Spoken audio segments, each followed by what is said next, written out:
డబ్బులు డబ్బులు ఇస్తానండవయ్యా. తెచ్చారా డబ్బులు? ఓ తెచ్చారు పెద్దమ్మా.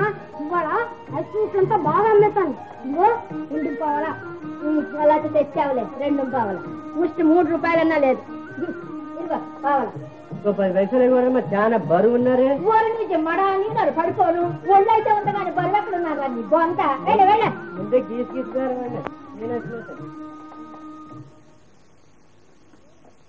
పెద్దమ్మా. పెద్దమ్మా ఏమొచ్చింది? నాకు ఆకలి వేసుకోండి పెద్దమ్మా. దరిద్రుడికి ఆకలి ఎక్కువని నీకెప్పుడు ఆకలి. నీకోసం నేను ఇప్పుడు పొయ్యి మీద ఎసరు పెట్టి ఏడవలేను గాని ఈ పూటకి ఈ 10 పైసలు పెట్టి ఏ బన్నో బఠానీలో కొనుక్కునేడు. నేను హోటల్లో తినొచ్చానులే.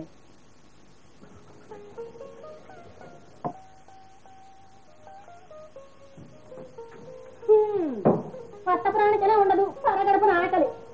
చాలత్త చాలు. ఏ దిష్టి తగలదులే, తీరుబడిగా కూర్చొని మెక్కు.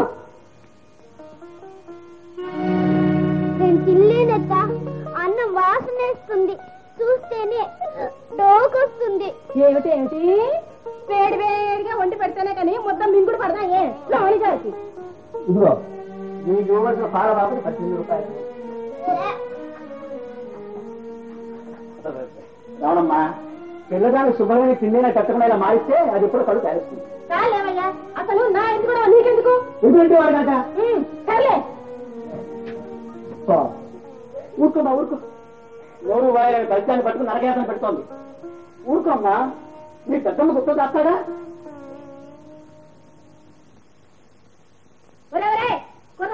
విన్నావా? ఇది ఏమిటి పెద్దమ్మా? ఏమైంది? ఒరే ఏమైనా మంచి వాళ్ళకు రోజులు కాదురా. అవును పెద్దమ్మా, చెడ్డ వాళ్ళకే రోజులు. ఏడ్చావలేరా, ఇలా చూడు. ఏంటిది? ఏముంది? నువ్వు ఇక్కడ 3 పూట్ల మెక్కుతూ కూడా బందిఖానాలో ఉన్నట్టు ఏడుస్తున్నావు. అక్కడ నీ అత్తముండా కడుపు నిండా తిండి కూడా పెట్టడం లేదట నీ చెల్లెలి. నిజంగానా? మా చెల్లాకి తిండి కూడా సరిగ్గా పెట్టడం లేదా? ఎవరు చెప్పాడు పెద్దమ్మా? ఎవరైతేనే వాళ్ళ కట్లో రుద్దురే. తెలిసిందా? ఇక్కడైనా జాగ్రత్తగా ఉంది. ఎక్కడికా? మా చెల్లని చూపిస్తాను. ఎప్పుడనగా వెళ్ళావు, ఎప్పుడు వస్తున్నావే? పాలముకు రావే అంటే ఊర్లో పెత్తనాలు చేసుకొస్తున్నావా? ఏమి ఆ పాల బిల్ల ఇవ్వు. ఏమయ్యా పాలు? చేయి చెంబు కింద పడి పాలన్నీ ఒలిగిపోయాయట. నీ చేతులు తిరిగిపోను, పాలన్నీ నేల పాలు చేసావా? నిన్ను పాపలేదు.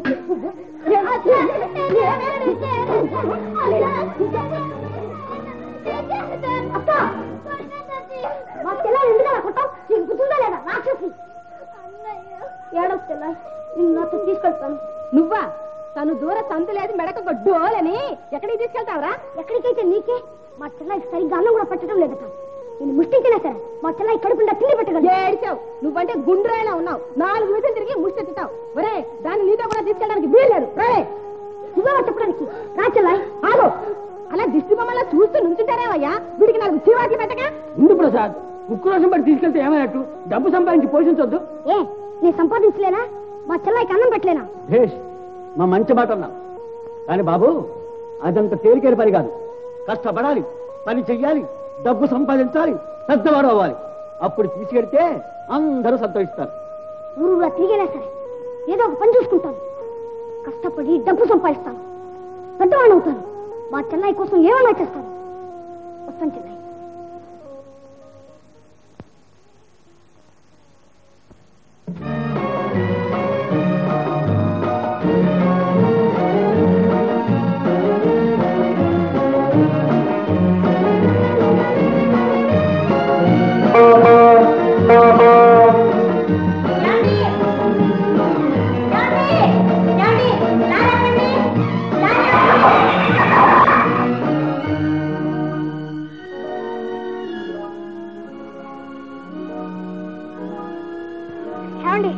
ఇది వీళ్ళ నుంచి కింద పడిపోయిందండి. అలా మంచి కూరలాగా ఉన్నావే. ఎవరు బాబు మంది? మాది సిరిపురం అండి. ఏమిటి సిరిపురమా? ఎవరబ్బాయి బాబు? అనంతరామయ్య మాస్టర్ గారు అబ్బాయినండి. అనంతరామ మాస్టర్ గారు అబ్బాయి బాబు? పాప, మొన్న స్కూల్కి వెళ్ళిపోయి మీ నాన్నగారు చనిపోయారట. అవునండి. పాప, ఇప్పుడు ఎక్కడికి వెళ్తున్నావు బాబు? ఏదన్నా పని చూసుకుందామని పట్నం వెళ్తున్నానండి. మీకు ఎవరన్నా తెలిసిన వాళ్ళంటే నాకు పని ఇప్పిస్తాను సార్.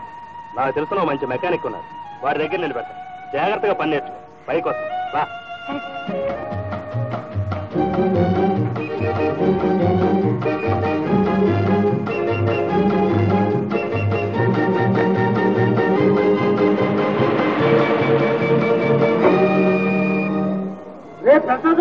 రెండులో పడరా.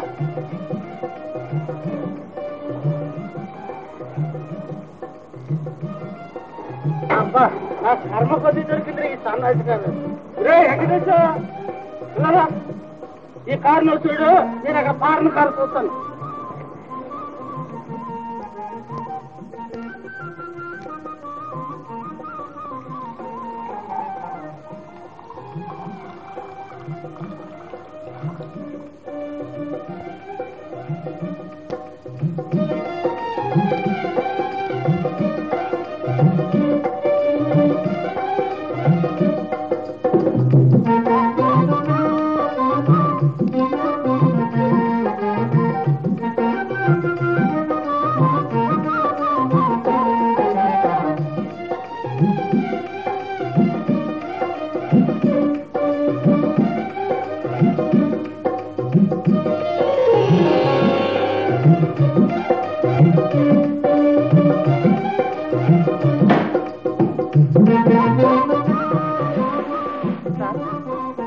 కార్ పర్ఫెక్ట్ కండిషన్ లో పెట్టారు. Thank you. మిమ్మల్ని ఓనర్ గారు ఒకసారి రమ్మంటున్నారు. నమస్కారం సార్, మీరు అది రమ్మన్నారట? చూడు ప్రసాద్, నువ్వు మన వర్క్ షాప్ లోనే పని నేర్చుకొని ఇంత మంచి మెకానిక్ అయినందుకు నేనెంతో గర్విస్తున్నాను. ఇదంతా మీ దయ సార్. నువ్వు వచ్చిన దగ్గర నుంచి మన వర్క్ షాప్ ఎంతో అభివృద్ధిలోకి వచ్చింది. నిన్ను ఈ రోజు నుంచి చీఫ్ మెకానిక్ చేస్తున్నాను. చాలా సంతోషం. కృతజ్ఞతలు సార్. నమస్కారం. మన ప్రసాద్ బాబు చూస్తానే చీఫ్ మెకానిక్ అయిపోయాడు. సీనియర్ వాళ్ళు మనకి ఇంకా చేలు బిగించడమే చేత కాదు. దేనికైనా జీతం ఉండాలరా. చీఫ్ అంటే ఇంతకీ జీతం ఎంత ఉంటుందంటావు? రే 1000 రూపాయలకి తక్కువ ఉంటుందంటే. 1000 రూపాయలే? అమ్మ బాబోయ్, ప్రసాదరావుకి ఇంకా పక్క పగ్గాలు ఉంటాయా? ప్రసాద్ బాబు గారి పని పైలా పచ్చి. నీకు ఎప్పుడు పొట్ట పనే కానీ కష్టపడి పని చేయడం చేత కాదు కదరా. నువ్వు కూడా ఒళ్ళొచ్చావంటే స్వీప్ ఉన్నారు మెకానిక్.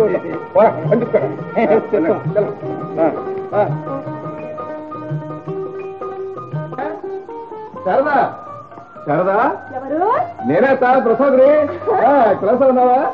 ఏం కులాసలేనాయన, మీ మామయ్య సంగతి నీకు తెలిసిందే కదా. ఉప్పసంతా మంచాన్ని పడి తీసుకుంటున్నారు. ఎప్పుడు వచ్చిన ప్రాణం పోయే ప్రాణం. ఎప్పుడు తినే ఉందిగా, గుండ్రాలో ఉన్నావు. ఏమిటో నాయన, పైకి ఇట్లా కనిపిస్తున్నాను కానీ పట్టుమని 10 అడుగులు వేశానంటే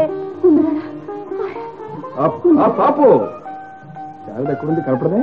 ఆ శారదా ఇప్పుడే గుడికి వెళ్ళేట్టుంది బాబు. నువ్వు ఈలోగా మీ మామయ్య దగ్గర కూర్చొని మాట్లాడుతుండు. నేను శారద కోసం కబుర్లు చేస్తాను. సరే కబురే. అమ్మాయి శారద,